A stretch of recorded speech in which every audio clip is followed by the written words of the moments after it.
नमस्कार. आपण नेहमीच कायद्याचा आदर करणारे लोक आहोत. आपण नेहमीच असं म्हणत असतो की या राज्यामध्ये कायदा अस्तित्वात आहे, हे कायद्याचं राज्य आहे. परंतु सध्याची अशी परिस्थिती महाराष्ट्रामध्ये दिसते आहे की या ठिकाणी कायदा आहेच कुठे. कारण ज्या काही घटना घडल्या त्यापैकीच एक बदलापूरची घटना घडली.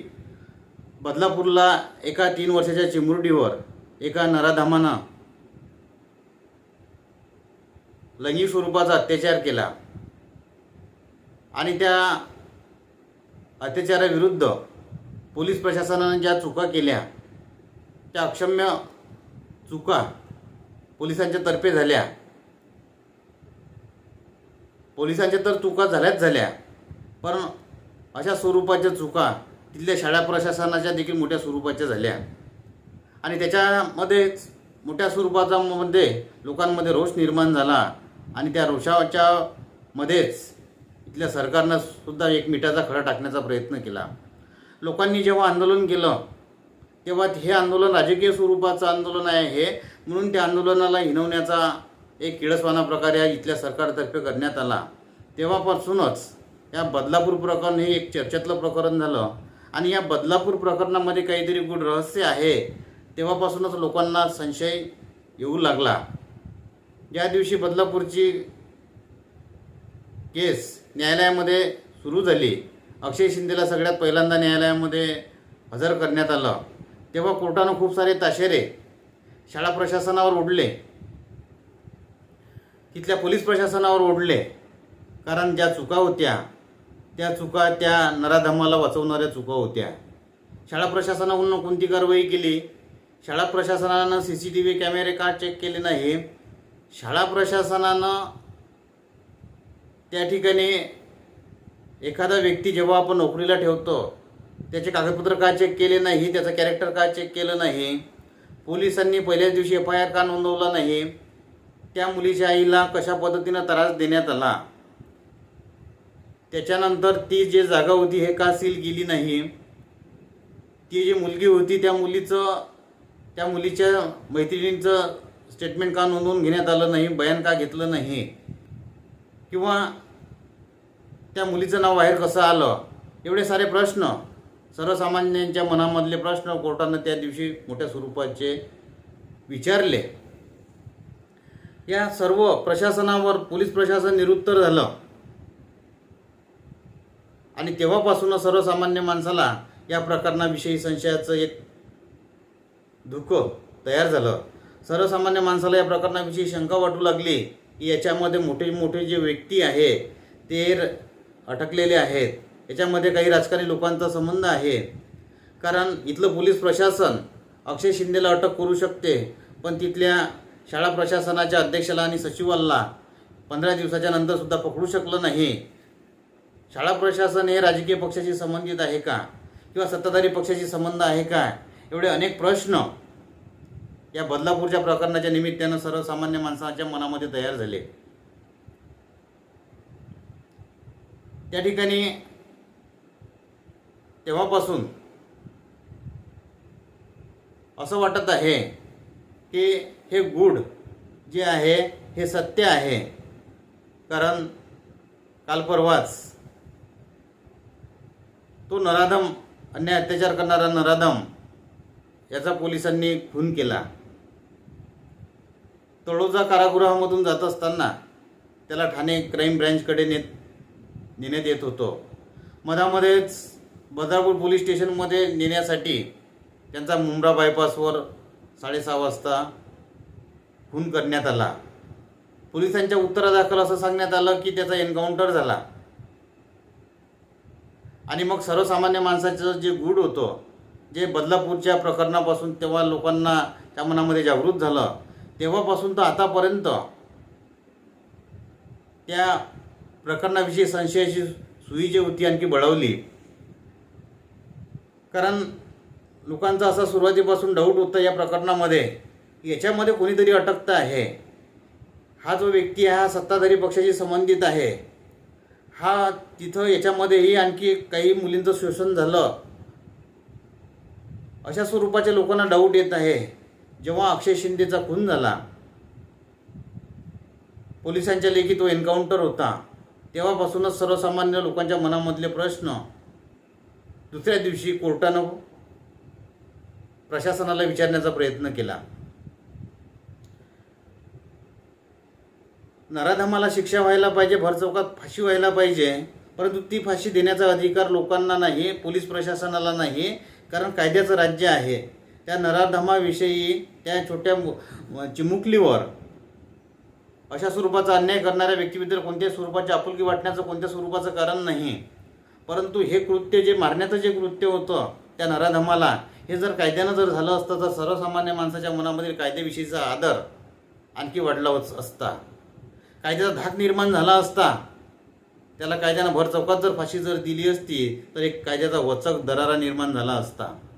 या प्रकरणामध्ये पोलिसांनी एन्काउंटर केला, परंतु पोलिसांचा दरारा निर्माण झाला नाही, पोलिसांचा धाक निर्माण झाला नाही, कारण पोलिसांचा दरारा तेव्हाच निघून गेला की ज्या दिवशी अक्षय शिंदेचा FIR नोंदवला गेला नाही. त्यामुळं या प्रकरणामध्ये जरी पोलिसांनी अक्षय शिंदेचा एन्काउंटर जरी केला असला, पण या प्रकरणामधून पोलिसांचा दरारा सिद्ध झाला नाही. अक्षय शिंदेचा एन्काउंटर का करण्यात आला, याचं इंटेन्शन काय होतं, तर लोकांच्या म्हणण्यानुसार असं इंटेन्शन आहे की पोलिसांना या व्यक्तीचा खूनच करायचा होता, कारण हा व्यक्ती महत्त्वाचा व्यक्ती होता. या व्यक्तीजवळ मोठ्या स्वरूपाची माहिती होती. हा व्यक्ती त्या ठिकाणी काय चालत होतं याच्याविषयी पूर्ण माहिती देणार होता.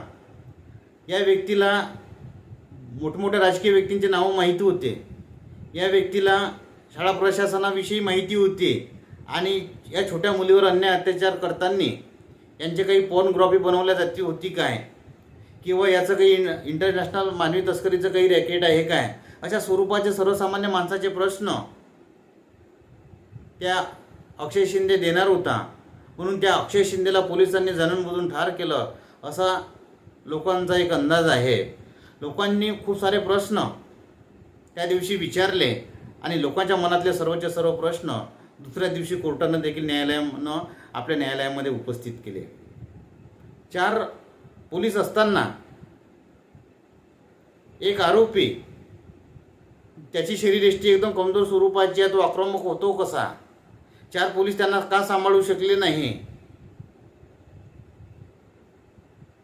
पोलिसांनी त्याला का बेड्या टाकल्या नाही, पोलिसांनी त्याच्या डोक्यावर काळं फळकं का टाकलं नाही, सर्वसामान्य माणसाचा विचार करण्याचा प्रश्न आहे. 4 पोलीस असताना एखादा व्यक्ती, कमजोर व्यक्ती एवढा कसा काय आक्रमक होतो आणि तो पोलिसांची रिव्हॉल्वर हिसकावतो. निलेश मोरे नावाचा API, याची रिव्हॉल्वर त्याने हिसकली आणि त्यानं 3 गोळ्या झाडल्या असं पोलिसांचं म्हणणं आहे. त्याच्यामधली एक कैलास मोरेच्या पायावर लागली. कोर्टानं तो प्रश्न उपस्थित केला न्यायालयामध्ये. 3 गोळ्या अक्षय शिंदेनं जर झाडल्या तर 2 गोळ्यांचा तुम्ही शोध का घेतला नाही, आणि एकच गोळी फक्त कशी काय लागली, पोलीस वर्दीत होते काय. पोलिसांना विचारलं की तुम्ही कितीदा रिव्हॉल्वर हाताळली, पोलिसांनी उत्तर दिलं 100 वेळा हाताळली. मग त्याचं वजन, त्या कशा पद्धतीने हाताळायची असते, त्याचं वजन किती होतं, याचं प्रशिक्षण अक्षय शिंदेला कसं काय दिलं. ज्यानं कधी रिव्हॉल्वर पाहिली नाही त्याला रिव्हॉल्वर चालवण्याचं प्रशिक्षण कसं मिळालं, पोलीस वर्दीत होते का, सर्वसामान्य माणसाचा हा प्रश्न होता. सर्वसामान्य माणसाचा असाही प्रश्न होता की त्याला बदलापूरच्या पोलीस स्टेशनमध्ये का नेण्यात आलं. पोलिसांच्या म्हणण्यानुसार आरोपी अक्षय शिंदेनं पोलिसांवर गोळ्या झाडल्या आणि प्रतिउत्तरादाखल पोलिसांनी स्वतःचा बचाव करण्यासाठी अक्षय शिंदेला गोळ्या झाडल्या आणि त्याच्यामध्ये तो मृत्युमुखी पावला. अक्षय शिंदेला एकच गोळी लागली आणि ती डोक्यात लागते आणि हॉस्पिटलमध्ये त्याचा मृत्यू होतो. अक्षय शिंदेला जाणून बुजून ठार मारण्यात आलं. कोर्टानं असं पण विचारलं, ज्या जागेवर ही घटना घडली ती जागा का सील केली नाही. त्याच्यानंतर पोलिसांनी ज्या गोळ्या झाडल्या त्या डोक्यावर कशी काय गोळी झाडली, पोलिसांनी पायावर गोळी झाडायला पाहिजे होती. इन्काउंटर करण्याचा जो नियम आहे किंवा आरोपी पकडण्याचा जो नियम आहे तो पोलिसांना माहीत नव्हता काय. एवढे खूप सारे प्रश्न त्या अक्षय शिंदेच्या एन्काउंटरच्या माध्यमातून सर्वसामान्य माणसांनी उपस्थित केले. न्यायालयाने सुद्धा मोठ्या प्रमाणामध्ये उपस्थित केले. माणसाला कायदा हातात घेण्याचा अधिकार आहे का? न्यायालयानं त्याला शिक्षा सुनावली असती, फाशीची शिक्षा दिली असती. एवढे सारे प्रश्न न्यायव्यवस्थेनं या पोलीस प्रशासनावर निर्माण केले. या प्रकरणामधून खूप सारे पुरावे मिळणार होते, खूप सारी माहिती मिळणार होती, काही राजकीय लोकांचीही माहिती मिळणार होती आणि तस्करीचं राकेट जे आहे हे उघडकीस येणार होतं. म्हणून ह्या अक्षय शिंदेचा खून करण्यात आला. पोलिसांच्या लिखित एन्काउंटर जरी असला तरी पण माहिती अशी आहे की तुरुंगामध्ये अक्षय शिंदेला एका पोलीस अधिकाऱ्यांची भेटसुद्धा घ्यायची होती आणि त्यांना सर्व सांगायचं होतं. पोलिसांनी हा घडून आलेला एन्काउंटर होता. याच्यामध्ये पोलिसांनी जे प्रसिद्धीपत्रक प्रसिद्ध केलं त्याच्यामध्ये कोणत्याही ठिकाणी पोलीस अधिकाऱ्याचं नाव नाही, गोळी कोणी झडली याचं. पोलीस एवढे संशयास्पदरित्या कशा स्वरूपाचं कार्य करू शकतात. आणि ही घटना झाल्यानंतर मुख्यमंत्री आणि गृहमंत्र्यांचे फोटो सर्व महाराष्ट्रभर फिरतात सोशल मीडियाच्या माध्यमातून. ठाण्यामधील जो सत्ताधारी पक्ष आहे, महाराष्ट्रामध्ये ज्या पक्षाची सत्ता आहे त्याचे कार्यकर्ते मोठ्या स्वरूपाचे पेढे वाटतात. काही राजकीय लोकांच्या प्रतिक्रिया येतात, अक्षय शिंदेचा न्याय असाच व्हायला पाहिजे. आपण कोणत्या मानसिकतेमध्ये आहोत? मग सर्वसामान्य माणसांना आणि पोलिसांनी जर प्रत्येक व्यक्तीला जर शिक्षा देण्याचा जर प्रयत्न जर केला तर या ठिकाणी कायद्याचं राज्य उरतेच कुठं? मग कायदा कशासाठी आहे? न्यायव्यवस्था कशासाठी आहे? ही न्यायव्यवस्था बरखास्त केलेली बरी आणि संविधान नष्ट करण्याचा हा हेतुपुरस्सर केलेला प्रश्न आहे. जे काही माहिती भेटणार आहे ती माहिती आता मिळणार नाही, कारण माहिती देणारा जो व्यक्ती होता या व्यक्तीला हेतुपुरस्सर एन्काउंटरच्या नावाखाली याचा खात्मा करण्यात आला, याला संपुष्टात आणण्यात आलं. खरं तर या कृतीला कोणाचं समर्थन नाही. ही या एन्काउंटरवर जे अनेक प्रश्न निर्माण झाले ते एन्काउंटरमधले जे प्रश्न हे कोणत्याही स्वरूपाचं यातच द्योतक नाही की अक्षय शिंदेविषयी आपुलकी आहे. अक्षय शिंदे हा नराधम आहे. अक्षय शिंदेला फाशीच व्हायला पाहिजे. अक्षय शिंदेविषयी कोणालाच कळवळा नाही. पण हे प्रश्न महत्त्वाचे आहे की अक्षय शिंदेला शिक्षा करण्याचा अधिकार न्यायालयाला आहे. अक्षय शिंदेला शिक्षा करण्याचा अधिकार पोलिसांना नाही आणि गृहमंत्र्यांना पण नाही. त्यामुळं या साऱ्या लोकांनी जे पेढे वाटले या पेढ्याविषयी कोणत्या स्वरूपाचा लोकांना आपुलकी नाही, त्याच्याविषयी नेहमीच लोक या गोष्टीचा धिक्कार करत आहे. या प्रकरणाशी संबंधित निगडीत असलेले शाळा प्रशासनाचे अध्यक्ष एक कोतवाल नावाचे व्यक्ती आणि तिथले सचिव आपटे हे अजूनपर्यंत पोलिसांना सापडले नाही. पोलिस खूप बढाया मारतात, खूप स्वतःचा ऊर बढवून घेतात, परंतु त्यांना ते आरोपी का सापडले नाही? याच्यामध्ये काय डाव होता? सर्व डिटेल जर चेक जर केले तर या प्रकरणाचा छटा कधी लागू शकतो. परंतु प्रशासनात जर आरोपीला वाचवण्याच्या जर गोष्टी करत असेल तर भविष्यकाळामध्ये मोठ्या स्वरूपाचे एन्काउंटर या देशामध्ये झाल्याशिवाय राहणार नाही. सर्वसामान्य माणसांना कायदा हातात घेता कामा नये. अक्षय शिंदे हा मोठी माहिती देणार होता, त्यामुळं अक्षय शिंदेच्या बाजूने या ठिकाणी किल्ला लढवण्याचा कोणत्या स्वरूपाचा प्रकार नाही. अक्षय शिंदेची जे प्रेत आहे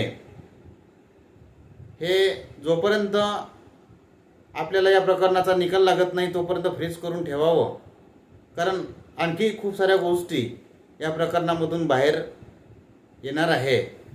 त्यामुळं पोलिसांची सुरुवातीपासून असलेली संशयास्पद भूमिका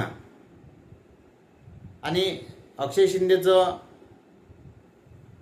झालेलं एन्काउंटर याच्यामध्ये ज्याने गोळ्या झाडल्या तो संजय शिंदे नावाचा पोलीस अधिकारी की ज्याची कारकीर्द जेव्हापासून पोलीस प्रशासनामध्ये कार्यरत आहे तेव्हापासूनच वादग्रस्त असलेली ही कारकीर्द संजय शिंदेची आहे. 2-3 वेळा त्यांना बडतर्फही करण्यात आलं. त्यांना त्यांच्या सहकार्याचा खून केला. त्याच्या सहकार्याबरोबर त्याने गोळ्या झाडल्या. एक वादग्रस्त स्वरूपाची कारकीर्द या संजय शिंदेची आहे. त्यामुळं अशा पोलीस अधिकाऱ्याकडून एन्काउंटर होणे ही लाछनास्पद गोष्ट आहे. त्यामुळं अक्षय शिंदेचा एन्काउंटर झाला, एन्काउंटरच्या माध्यमातून 2 नष्ट झाला, ही गोष्ट सर्वसामान्यांना जरी चांगली वाटत असली तरी तो जर एन्काउंटर पुरावे मिटवण्याच्या हिशोबाने जर केला असेल तर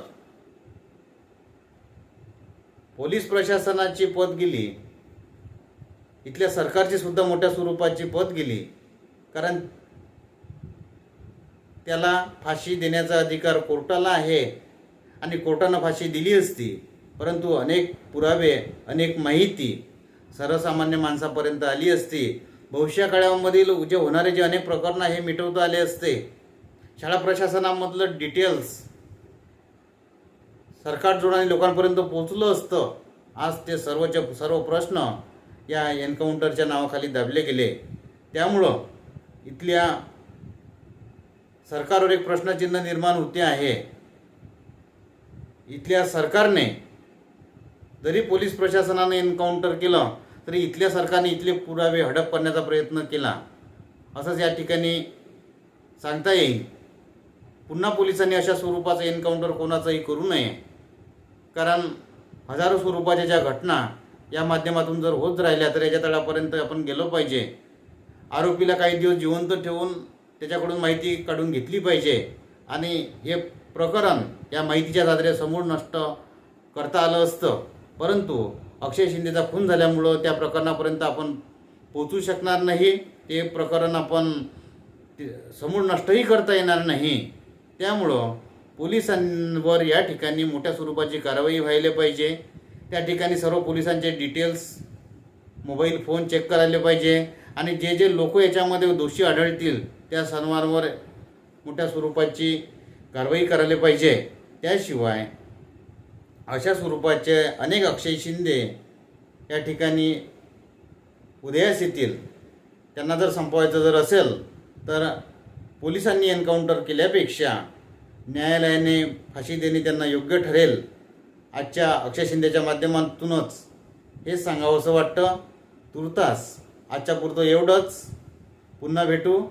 नवीन मुद्दा, नवीन प्रश्न अशा स्वरूपाची माहिती हवी असेल तर या चॅनलला सबस्क्राईब करा. धन्यवाद.